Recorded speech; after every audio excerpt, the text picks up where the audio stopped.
Hello, नमस्कार, आदाब, सत श्री अकाल और अस्सलाम वालेकुम। मैं मोहम्मद अहमद काज़मी लेकर आया हूँ आपका पसंदीदा कार्यक्रम नज़र दुनिया पर।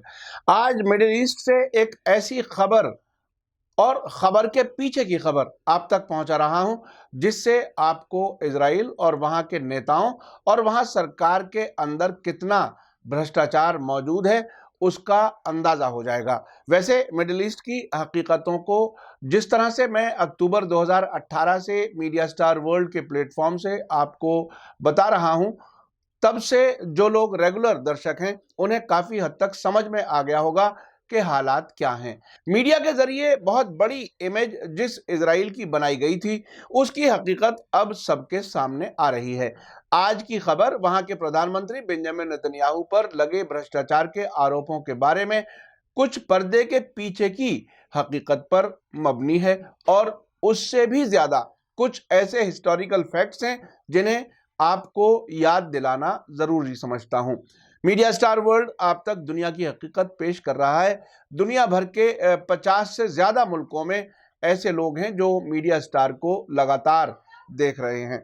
खबर में आगे बढ़ने से पहले आपसे गुजारिश है कि अगर आप YouTube पर देख रहे हैं तो सब्सक्राइब कर लें और घंटी दबाना ना भूलें, और अगर फेसबुक पर देख रहे हैं तो हमारा पेज फॉलो कर लें और लाइक करना ना भूलें, ताकि आपको हमारी हर एक वीडियो की खबर सही वक्त पर मिल सके।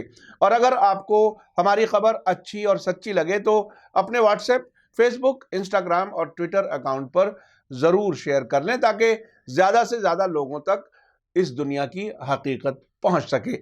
कल मैंने आपको खबर दी थी कि इजराइल के प्रधानमंत्री बेंजामिन नेतन्याहू के खिलाफ वहां के अटॉर्नी जनरल ने वहां की जस्टिस मिनिस्ट्री को आरोप पत्र यानी चार्जशीट दाखिल कर दी है। उन पर भ्रष्टाचार, भरोसा तोड़ने और मीडिया में अपने हक में कवरेज करने का आरोप है। आपको शुरू में लंदन से छपने वाले अखबार रायल यौम के एडिटर अब्दुल बारी अतवान के इजराइल फिलिस्तीन मामले से जुड़े अपने तजर्बात और उसके बाद आपको 2010 में हिजबुल्लाह के लीडर हसन नसरुल्लाह की एक प्रेस कॉन्फ्रेंस याद दिलाऊंगा, जिससे आपको इस गुब्बारे की हकीकत सामने आ जाएगी। और कमाल यह है कि इस नकली ताकत के रोब में आकर अक्सर अरब मुल्कों के बादशाहों ने उनके सामने सरेंडर किया हुआ है। अब्दुल बारी अतवान ने अपने हालिया आर्टिकल में कई बहुत अहम बिंदुओं को उजागर किया है। उन्होंने कहा है कि थर्सडे की शाम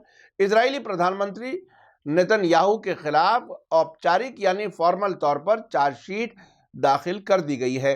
उन पर रिश्वत और धोखाधड़ी का इल्जाम है और इस इल्जाम में वे जेल की सलाखों के पीछे अपनी राजनीतिक मौत खुद देखेंगे।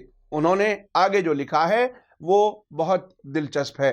उन्होंने कहा कि इस मौके पर मुझे फिलिस्तीन के मरहूम नेता यासिर अराफात की बात याद आ रही है। उन्होंने ट्यूनीशिया में अपने ऑफिस के बाहर मेरे साथ टहलते वक्त कहा था कि अल्लाह की कसम, मैंने अपनी पूरी उम्र में इजरायलियों से ज्यादा भ्रष्ट यानी करप्ट और रिश्वतखोर किसी समाज को नहीं देखा।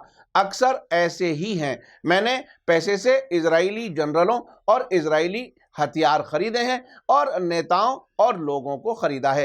अतमान का कहना है कि उस वक्त तो मुझे उनकी बात पूरी तरह से सही नहीं लगी थी, लेकिन इजराइल के फॉर्मर प्राइम मिनिस्टर एहुद ओलमर्ट के खिलाफ अदालती फैसले और जेल में पहुंचने और इसी तरह से अब नेतन्याहू के खिलाफ चार्जशीट दाखिल होने के बाद जिन्हें उनके सपोर्टर इजराइल का राजा कहते हैं, यासिर अराफात की बात के बारे में मेरे सारे शक दूर हो गए हैं। अतवान लंदन में रहने वाले बड़े अरब जर्नलिस्ट हैं जो अरब मुल्कों के हालात और वेस्टर्न मुल्कों की इस इलाके के बारे में सियासत को अच्छी तरह जानते हैं। वे खुद फिलिस्तीनी हैं और उनकी पैदाइश गजा में 1950 में हुई थी। उनका इस आर्टिकल में आगे कहना है कि अब इसराइल में नेतन्याहू और उनके मुकाबिल बेनी गेट्स भी सरकार बनाने में नाकाम हो चुके हैं। अब एक साल में तीसरी बार पार्लियामेंट चुनाव होने के चांस बढ़ गए हैं और नेतन्याहू अपने खिलाफ सजा के ऐलान में देर कराने के लिए हाथ पैर मार रहे हैं। ये अदालती आदेश हकीकत में उनकी राजनीतिक सजाए मौत होगा। ये बहुत बड़ी बात है जो अतवान कह रहे हैं। उन्होंने अब से पहले भी इलाके के मुल्कों के बारे में कई फोरकास्ट यानी भविष्यवाणी की थी जो सही साबित हुई हैं। अतवान का कहना है कि इजराइल के लिए ये हालात बेहद बेइज्जती वाले और तगड़ा झटका है। ये सिर्फ नेतन्याहू की बेइज्जती ही नहीं है, बल्कि उनके अरब और अमरीकी दोस्तों के लिए भी, जिन्होंने नेतन्याहू को सरकार में बाकी रखने और जेल जाने से रोकने के लिए हर काम कर डाला। खास तौर पर डोनाल्ड ट्रंप ने तो खूब हाथ पैर मारे, मगर नेतन्याहू को कोई बचा नहीं पाया। अतवान के मुताबिक अब नेतन्याहू के पास खुद को बचाने के लिए बेहद कम और सीमित ऑप्शन हैं। अब उनके पास सरकार की मदद से ईरान और सीरिया के खिलाफ जंग या गजा पर हमले के बहाने खुद को बचाने का मौका भी नहीं रहा है। जैसा कि उनके मुकाबिल जनरल गेंट्स ने भी कहा है कि नेतन्याहू की झोली में अब खुद को बचाने का कोई नुस्खा बाकी नहीं रहा है।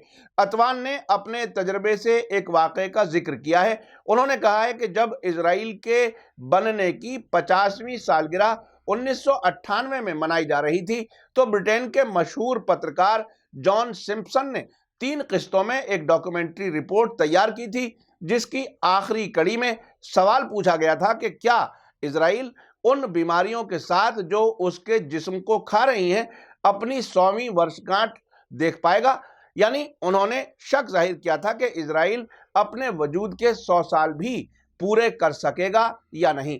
जॉन सिम्पसन ने इस सवाल का जवाब नहीं दिया था, लेकिन जिस तरह से उन्होंने सवाल किया था उसमें इस सवाल का जवाब भी मौजूद था। अतवान ने कहा कि हमें तो नहीं लगता कि हम अभी 30 साल और जिंदा रहेंगे, इसलिए 100वीं सालगिरह पर क्या होगा वो देखने के लिए हम नहीं रहेंगे। लेकिन ये तो हमें अच्छी तरह से मालूम है कि जातिवादी यानी रेसिस्ट सिस्टम की उम्र कम होती है, वो जल्द खत्म हो जाता है। दुनिया में बहुत सी मिसालें हैं और इजराइल भी इससे कुछ अलग यानी एक्सेप्शन नहीं है। आगे बढ़ने से पहले सितंबर 2015 में ईरान के सुप्रीम लीडर आयतुल्लाह खामेनाई ने जो कुछ कहा था उसे याद दिलाना जरूरी समझता हूं। उन्होंने भविष्यवाणी यानी फोरकास्ट की थी कि इजराइल 25 वर्षों में मौजूद नहीं होगा। उसी वक्त उन्होंने कहा था कि परमाणु समझौते यानी न्यूक्लियर डील से आगे शैतान अमेरिका के साथ कोई भी नई बातचीत नहीं होगी। उसके बाद तेहरान और कुछ और शहरों में ऐसी काउंटडाउन घड़ियां भी लग गई हैं जिसमें हर घंटे हर दिन ये याद दिलाया जाता है कि इजराइल का वजूद कितने साल, कितने दिन और कितने घंटे के बाद नहीं रहेगा। हाल के महीनों में जो हाल इजराइल का हिजबुल्लाह की धमकियों के बाद हुआ है और हमास और फिलिस्तीनी जिहाद इस्लामी के जवाबी हमलों के बाद अमेरिका और मिस्र को बीच में लेकर जंग बंदी में जल्दी कराई गई है, उसकी हकीकत सामने आ चुकी है। मैं तो ये समझता हूं कि जो भी मुल्क अमेरिका और इजराइल पर खुद को डिपेंड कर रहे हैं वो गिरती हुई दीवार पर कमर लगाकर खड़े हो रहे हैं। अब मैं आपको अगस्त 2010 की हिजबुल्लाह के लीडर हसन नसरुल्लाह की उस प्रेस कॉन्फ्रेंस की याद दिलाता हूं जब लेबनान के प्रधानमंत्री रफीक हरीरी की हत्या के सबूत पेश किए गए थे, जिसमें यह साबित किया गया था कि उनकी हत्या 2005 में इजराइल की मोसाद के जरिए कराई गई थी। हसन नसरुल्लाह ने बैरूत में प्रेस कॉन्फ्रेंस में उनकी हत्या में इजराइल के लिप्त होने के प्रूफ सामने रखे थे, जिसमें इजराइल के खुफिया हवाई जहाजों के जरिए ली गई वीडियो भी शामिल थी। उस वक्त बीबीसी के महाबरदा ने अपनी रिपोर्ट में कहा था कि हसन नसरुल्लाह ने वीडियो लिंक के जरिए की गई प्रेस कॉन्फ्रेंस को संबोधित किया है। हसन नसरुल्लाह ने साफ तौर पर कहा था कि farmer लेबनानी prime minister Rafiq Hariri के मर्डर में इजराइल की हिस्सेदारी का सबूत है। अपनी बात के सबूत के तौर पर हसन नसरुल्लाह ने हरीरी के जरिए इस्तेमाल किए गए राष्ट्रों के इजरायली जासूसी जहाजों के लिए गए वीडियो फुटेज शामिल थे जो उन्होंने पेश किए थे। उन्होंने उस वक्त कहा था कि ये दावा नहीं करते कि ये आखिरी सबूत है, लेकिन उन्होंने कहा कि ये हरीरी की हत्या में इजराइल की भागीदारी का संकेत है यानी इंडिकेशन है। रफीक हरीरी वर्तमान प्राइम मिनिस्टर साद हरीरी के पिता थे, जिन पर अक्सर ये इल्ज़ाम लगाया गया था कि वो हिजबुल्लाह के साथ अच्छे ताल्लुकात रखते हैं। हसन नसरुल्लाह ने वो वीडियो फुटेज दिखाया जिसमें उन्होंने कहा कि 1990 की दहाई से 2005 तक अलग अलग वक्त पर इजराइल के जासूसी विमानों ने जो कुछ रिकॉर्ड किया था वो उन्होंने सामने पेश किया था। हसन नसरुल्लाह ने इस प्रेस कॉन्फ्रेंस में कहा था कि फिल्म में कई रास्ते दिखाए गए हैं जिसमें हरीरी अक्सर बेरूत और मुल्क के दूसरे हिस्सों में जाने के लिए इस्तेमाल करते थे। उस रास्ते को भी जिसमें हरीरी की ट्रक बम धमाके से हत्या की गई थी, लेकिन उन इलाकों को नहीं दिखाया गया था जहां हिजबुल्लाह के ऑफिस या कुछ और मौजूद है। हसन नसरुल्लाह ने एक लेबनानी शहरी के नाम का भी ऐलान किया था जो कथित तौर पर अलेजडली इजराइल के लिए जासूसी कर रहा था, जिसने कहा था कि वो मर्डर से एक दिन पहले उसकी जगह पर मौजूद था। हसन नसरुल्लाह ने कहा कि वो हरीरी की मौत की जांच कर रहे अंतर्राष्ट्रीय न्यायाधिकरण यानी इंटरनेशनल जो कोर्ट ऑफ जस्टिस उसको सबूत नहीं सौंपेंगे क्योंकि उन्हें इस पर भरोसा नहीं है। हरीरी एक बड़े विस्फोट में मारे गए थे। उस वक्त सीरिया पर हरीरी के कत्ल का इल्जाम लगाया जा रहा था। सीरिया ने इल्जाम से इनकार किया था, लेकिन आखिरकार मर्डर की वजह से लेबनान से सीरिया की फौज की वापसी हो गई थी। हिजबुल्लाह की तरफ से पेश किए गए सबूतों में इजरायली खुफिया एजेंसी की अंदर की फुटेज पेश किया जाना इस बात का सबूत है कि हिजबुल्लाह ने इजरायली खुफिया एजेंसियों में अपने एजेंट बना रखे हैं जो अपनी ही सरकार के खिलाफ पैसे के लिए काम करते हैं।